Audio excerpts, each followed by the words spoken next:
Hey everybody, this is Fred Richani. Welcome to a sports video game edition of TSC News on MNN. We're going to look at some of the current sports games we're playing right now, and let's start with Pro Evolution Soccer 2018. Pro Evolution Soccer 2018, available on Xbox One, PS4, PS3, 360, and PC. We happen to review the Xbox One version. Konami's annual football game returns with more content than ever, and an enhanced playing experience. PES also returns with the same issues that have plagued FIFA's rival over the years. But let's get to the good stuff first. The graphics are still some of the nicest you'll get on Xbox One. Konami has clearly stepped up the pre-game presentations, and replays and highlight reels are always fun to watch. In terms of frame rate, knock on wood, I've had zero issues so far. The gameplay is once again quite enjoyable, once you get the hang of it.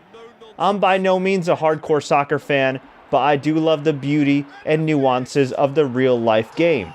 And in the video game, the beauty of what many call the quote-unquote beautiful game is brought to life here. Compared to the previous Pro Ev games, I felt the gameplay was a bit slower paced and more responsive to player actions, especially headers and defensive plays. In fact, I think at times, there might have been a bit too much emphasis on the defensive side of the ball. Nothing too crazy, but I sure do love to score some goals. If you're new to this or haven't played Pro Ev in a while, I strongly suggest playing the helpful tutorials. Hey, even if you played before, you could learn a trick or two you didn't know last year. On to the options. Pro Ev has more than enough options for any sports gamer. In fact, you might get quite overwhelmed as a noob by the depth of Master League and My Club. Master League returns this year, allowing you to take a club to the promised land as a manager or suffer the consequences from ownership otherwise. You can name your manager and customize them based on whatever look you want. In terms of customizing coaches and characters in sports games, I'd say it's certainly a step above Madden, but definitely below NBA Live and NBA 2K. Some may see face scanning as a bit gimmicky, but it is a feature that sports gamers have grown accustomed to, and it would have been nice to have it available in the game or via a mobile app. As for playing Master League, it's really up to you on what approach you take. Do you start with renegotiations, transfers, advancing in the calendar to play the actual soccer game? It's all up to you. Of course, being a Neymar fan, I had to make sure my dude got in the right uniform before anything else. If you're a fan of Football Manager or just somebody that wants to know what it's like to run a club, this mode is for you. Outside of the minor issue of no face scan, there is one aspect of this mode I don't like. It's consistent throughout the entire game. The menus. No offense to Konami, but these menus look more like PS2 or Xbox Classic style than 2017 style. So much reading. So many prompts. And another. And another. And another. Hey guys, I was a journalism major, so I have no problem reading, but even my eyes grew tired by all these freaking prompts and options.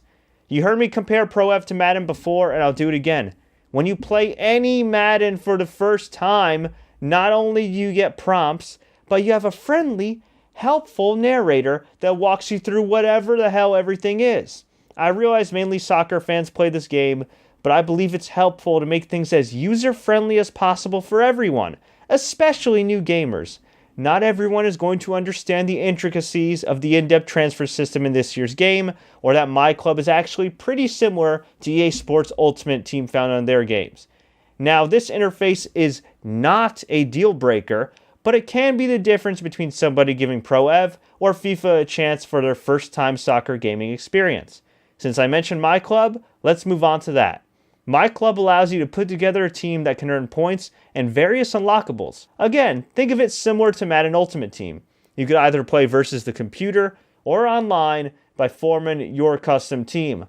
I'm not the biggest My Club or Ultimate Team person, but I can definitely see the appeal. Speaking of online, new to Pro Ev is 3-on-3 co-op. You and several random gamers or friends with Pro Ev can team up and take on online competition based on your skill level. This is a whole lot of fun and a mode that can get real out of hand real fast if you and your teammates are not on the same page. For real though. This is a welcome addition to a game already stacked with options, and thankfully we've run into no server issues at this time playing online in any of the modes. Much like previous versions, Pro Ev boasts several leagues and playable tournaments with computers or online opponents, such as UEFA, that are always fun. Much like many sports games, there is a rather large disparity in competition depending on the skill level, so I'd suggest playing a few exhibition games to see what level you're at before going all in. For next year, I'd definitely like to see similar options to what EA debuted this year, where gamers can choose something of an arcade mode, simulation mode, or competitive gameplay experience to customize it as much as possible. As I've said before, I'm not a huge soccer fan, so the lack of club rights such as Manchester United, which is cleverly substituted by Manchester Red, it doesn't bother me as much as it probably does hardcore football fans. Then again, I'm also a Messi and Neymar fan, and both are prominently featured in this game, so I really can't complain. So what's the verdict? Content-wise, I give Pro Ev a 9. As is the case every year, I can see some gamers being unhappy with Konami not having the rights to certain clubs and opting to go with the more widely played FIFA, at least here in the United States. With all that being said, there are so many clubs and game modes to choose from that I think it'll keep casual and hardcore soccer fans plenty busy for quite some time. Pro Ev remains Konami's big title every year, and you better believe the updates will keep on coming going into 2018.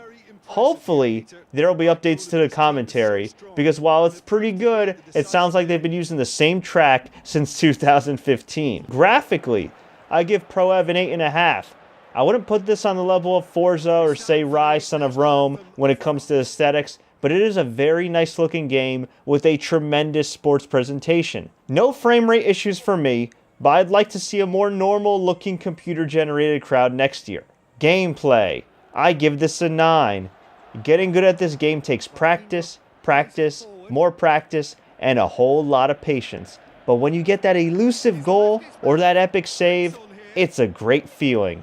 I just wish the overall experience was a bit more user-friendly, because every gamer should give Pro Ev a try. My thoughts on FIFA 18 on Xbox One. This game is also available on PC, PS4, Nintendo Switch, and even PS3 and 360. Believe it or not, this is my first time playing a FIFA game in years. I'm actually a big Pro Evolution Soccer fan, but I finally decided to give FIFA a try once again. Now, how does EA Sports' flagship soccer game stack up with Konami's Pro Evolution Soccer? You're about to find out. Aesthetically, both games are pretty similar and look nice. EA has done a great job of capturing facial expressions and movements of top players such as Neymar and cover star Cristiano Ronaldo. The pre-game ceremonies and authentic graphics specific to each league give every match a big game feel. And frame rate wise, I haven't had any issues while playing the game so far, but I did see some jankiness in the highlight reels and replays. Nothing too crazy. Unlike Pro Ev, FIFA has every major men's and women's club to play and then some. Manchester United, Real Madrid, all the MLS teams, and many more clubs to choose from. As for the gameplay itself, it took me a little while to get used to the controls compared to PES, but after helpful skills tutorials, I think I got the hang of it. Now, I'm not a huge soccer fan, but I do enjoy the game and appreciate its nuances. FIFA certainly seems to capture that on both sides of the ball, with opportunities to perfect that game-winning shot or defensive play. However, to me, and this is just my opinion, PES feels a bit more responsive, especially on the defensive side of the ball. That being said, if you put in the time to learn how to play FIFA, you'll find yourself having an enjoyable gameplay experience. In terms of options, you have a number of different online modes that allow you to own the opposition or, well, get owned like I may have at times. No server issues on our end, so props to EA for that. Ultimate Team is the same concept like every EA Sports title, and it is pretty polarizing as it is every single year. Collect packs of cards, assemble your team, complete objectives against online or AI competition, and reap the benefits. Although if you don't buy certain packs yourself with real money, sometimes it can take a little bit longer to reap whatever benefits you're looking for. As somebody that's played countless hours of Madden though, I found this mode pretty easy to get a hang of and quite enjoyable coming right out of the gate. Pro Evolution Soccer's My Club is very similar, but interface-wise, FIFA has Konami beat with very user-friendly memos, prompts, and friendly narrators that I believe more experienced gamers sometimes take for granted. Hey, if I haven't played FIFA until now, chances are I'm not the only noob in town. Much like Madden, FIFA's career mode lets you run a club or play as an athlete. I chose to play as a manager. Like PES, FIFA's customization is lacking, and somehow I ended up looking like Damian Lewis from Homeland. If NBA Live 18 can have an app with the face scan feature, then FIFA and PES sure as hell can. I realize this isn't imperative to FIFA, but for a game with tons of options on top of options, this omission is a bit of a bizarre one. The career mode itself, though, is very in-depth with the dashboard of everything you need to do on a daily basis. Seek out free agents, look into transfers, adjust lineups, check your emails, and of course, play the games.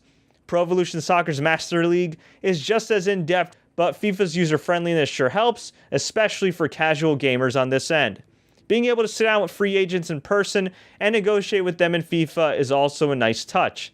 And let's not forget about FIFA's story mode, The Journey, which sees the return of fictional main character Alex Hunter. In The Journey, Alex takes his talents to not one, not two, but 3 countries as he looks to continue the momentum of his stellar rookie season.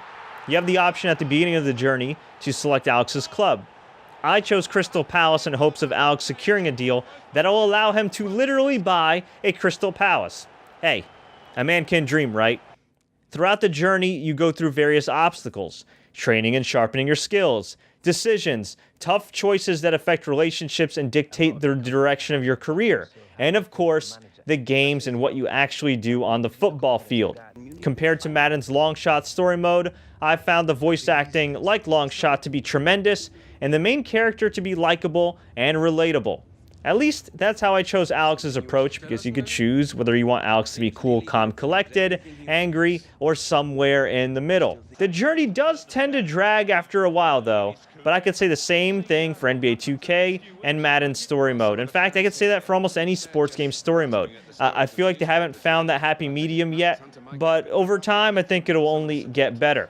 In between games, you can check your Twitter feed, increase your attributes, and change up Alex's appearance.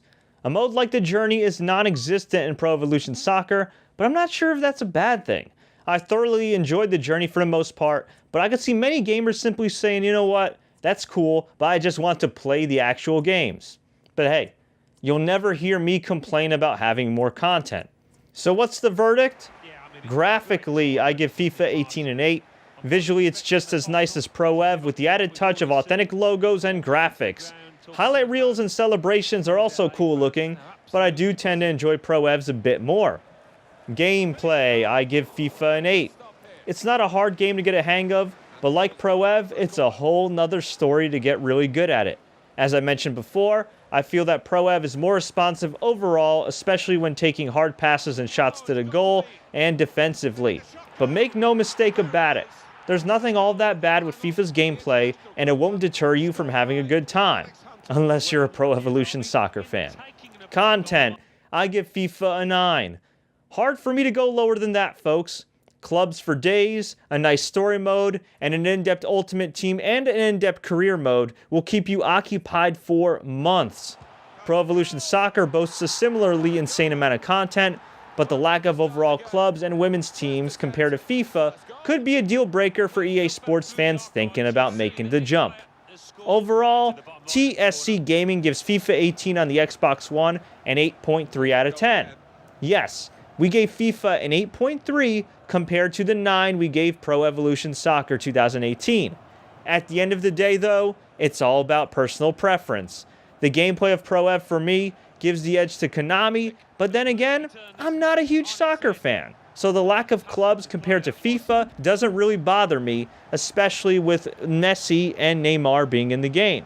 However, I won't make any arguments about FIFA's greater appeal with gamers. Its exclusive licensing deals, already huge player base, and extremely user-friendly approach make it a hard game to resist trying.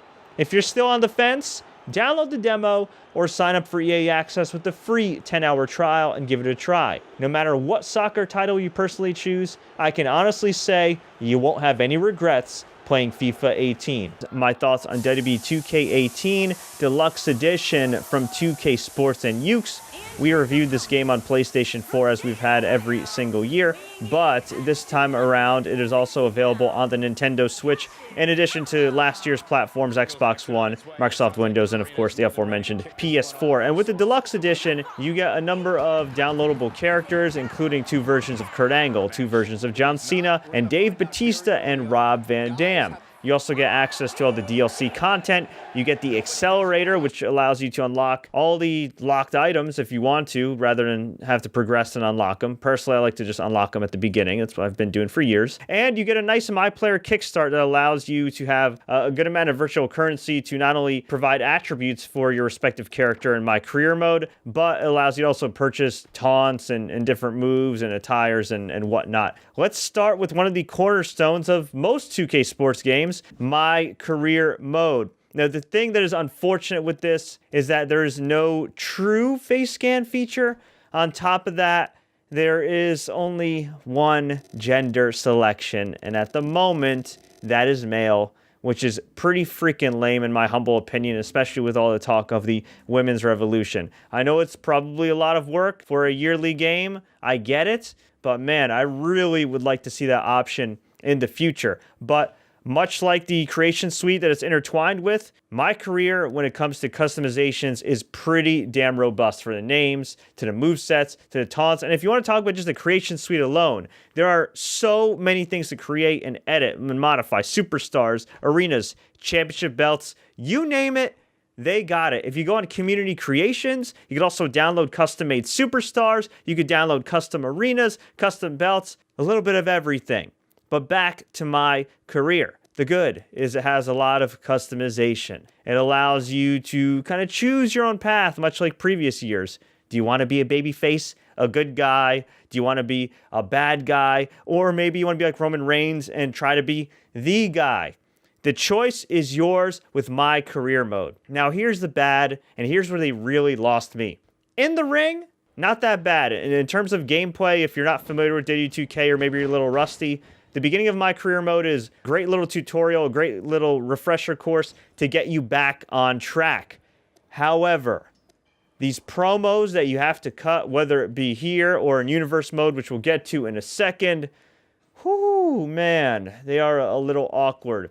I get that maybe you can't have voiceovers for every single superstar, but I remember when they first instilled My Career mode, we at least got to hear from Coach Matt Bloom. And the previous year before that, we got to hear from Coach Bill DeMott.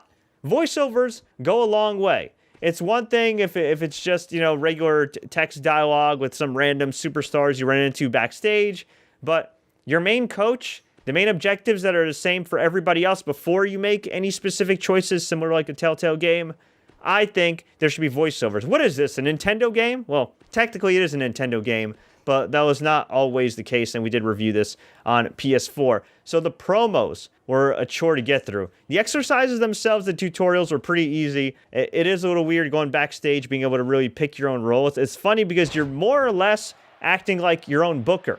You have the option of cutting a promo. You have the option of wrestling a match. You have the option of breaking out and attacking the NXT champion, who in the game is Bobby Roode. Now, graphically, you'll see here that these players look really nice. These wrestlers that you play as, man, really nice physiques. Love the arena and lighting effects. But when you're walking around backstage or you see some cutscenes as people are making their entrances, you see a lot of frame rate issues. A lot of screen tearing. Running backstage is so awkward and slow and plodding. I swear, I felt like I was in SmackDown vs. Raw 2006 on PlayStation 2. It was so awkward. And I also don't like the disparity between how realistic the men look and how not so realistic some of the women look. A woman like Asuka, she looks all right, but anybody with longer hair, like Sasha Banks, they tend to look a little weird with the hair physics and everything. But in My Career, it is interesting. There's a whole lot of content. There's various side quests. They try to make it into kind of like a bit of an RPG in some way. But what really turned me off, again, was the promos. I think they just went way too long. The dialogue was kind of mundane. But you know what? At least you could pick what you want to say. At least you can dictate your own direction. In my case, I got to the NXT Championship, and I'm making my way to the main roster, which is pretty freaking awesome. On the flip side, those frame rate issues for a AAA game that's been around for a while with an established publisher and developer are pretty inexcusable. I don't care if it was early access. I don't care if it was released 4 days ahead of time, 400 days ahead of time. When you release a game that's supposedly a finished product, that screen tearing, these frame rate issues are unacceptable. Thankfully, I didn't run into too many frame rate issues in the ring. Sort of. Now, when I played Universe Mode, I was excited. I got to do the usual. Build different feuds, customize championships, customize who's my current champion. I split up American Alpha because in real life, of course, they're split up, and Jason Jordan is Kurt Angle's not-so-legitimate son. And I even booked a Battle Royal, which I was super-duper excited about. But what happened? When I had 8 superstars in the ring, it looked weird. The ring looked shaky. It was very, very janky. I didn't have any screen tearing per se, but it was just kind of slow and plodding. And I'm not going to lie, it did not seem like that was going at 30 frames per second. And the other thing too, the AI for it being supposedly improved, not that great. Now, when you're wrestling the AI yourself, it's fine. But when you're somebody like me that unfortunately got eliminated in the Battle Royal and have to wait for these 2 John Cena creeps to finish each other off, it takes a while. And always it take a while, you have periods where they just look at each other and stare at each other and just wait. And then John Cena goes to the top rope and he just waits. And then he comes down. Just, awkward stuff like that. And then after John Cena wins, you'll see in the bottom left corner of your screen right there, there's some weird stuff going on with like Booker T and Batista and Kurt Angle. And yeah, I don't want to know what's going on there, but it looks pretty damn weird. What's also pretty damn weird and annoying in Universe Mode and in general in this game, as I mentioned before, the promos. They're cool at first. You can skip over them here and there, but this promo segment with Roman Reigns and Bray Wyatt that I had in Universe Mode would just not end. And somehow, some way, Bray Wyatt won. I don't care if you like Roman Reigns or not. Nobody's losing a promo battle to Bray Wyatt in 2017, and I'm sure not in 2018. Also, as you can see, the verbiage with both guys is pretty unrealistic compared to their characters. I mean, I guess Bray Wyatt's gimmick is not making any sense anyway, but Roman Reigns, some of the things they said was wacky. If you confront Triple H in my career mode, he says, "I'll just say this one time, suck it." Just so awkward. Really, it is. And look, I respect the fact that they added this a couple years back, and this is a new aspect for fans to play around with and everything, and it's kind of funny to see the different captions, and it's gone viral, but ultimately, there's major room for improvement. Speaking of dialogue, same thing with the commentary as it is every year. It is dull. It is repetitive. It's Michael Cole. I got nothing against Michael Cole. He's a great real-life broadcaster, but he's everywhere. We've heard him for years. Would it really have killed them to put Tom Phillips on the commentary tracks for NXT? And it would have really killed 2K to have Corey Graves sound like he has a pulse. Because he sounds so unbelievably neutered in this game. It's a lot like JBL. One of the complaints about JBL is he didn't sound like JBL in the game. What a great victory.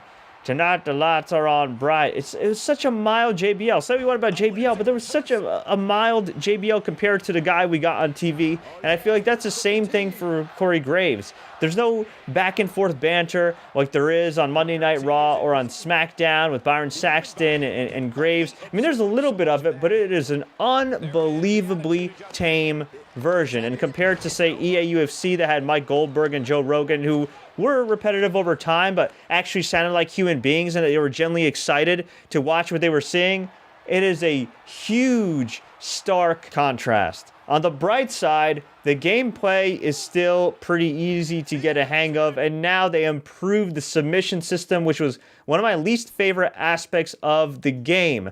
Before, you had to use the right stick, and you could kind of customize it, but now they fully embraced the 2 options where you got to use the right stick, or you can use the 4 buttons on your controller. The other cool thing is when somebody tries to slam you against a turnbuckle, you can press circle, and if you press it enough times, you'll be able to break out and kick that person's butt and make them pay. You also have some more customized controls for Battle Royals. So those are minor but nice little touches in my humble opinion. The reversal system at times, depending on your difficulty level, is still a hit or miss, and I think it's just something you got to get a feel for. Compared to last year's game, it felt last year was a little bit smoother, but perhaps I just got to get used to it and keep playing this game more over time. So what's the verdict, folks? Graphics. I have to give this game a 7. Some people may not like that because aesthetically, some of these wrestlers' facials look great. Their physiques look great, like Seth Rollins and all these other guys, but I'm sorry. When you're a AAA game in 2017, screen tearing, having serious frame rate issues, having backstage interactions that look like something out of SmackDown vs. Raw 2006, I'm sorry, but I gotta deduct a couple points for that. Now, if they release a patch, or 2, or 3, and are able to correct these issues upon launch or soon after, I'll be happy. But at the moment, I'm reviewing what I got, and that score still stands. Content, I give WWE 2K18 a 9. Even with my issues with my career mode and the repetitive universe mode, there is still a ton to do. If you're a wrestling fan or a prospective wrestling fan or somebody that's just looking for a fun game that combines sports and entertainment, which WWE is,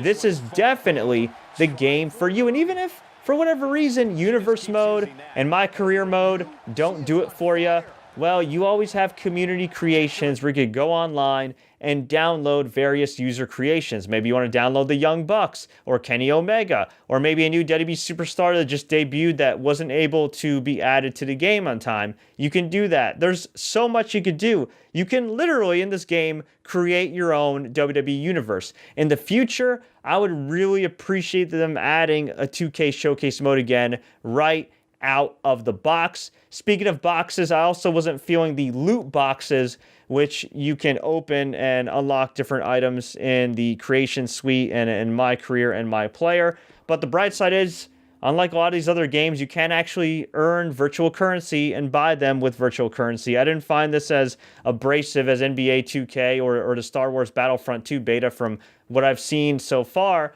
So it's not pay to win, but it's still early. We'll see. I'm sure they'll be selling virtual currency packs online, similar to NBA 2K, similar to what GTA does with their respective currency in game, which not a lot of people are a fan of. But if you have a balance and it doesn't become pay to win, hey, I'm fine with it. Gameplay, I give WWE 2K18 an 8.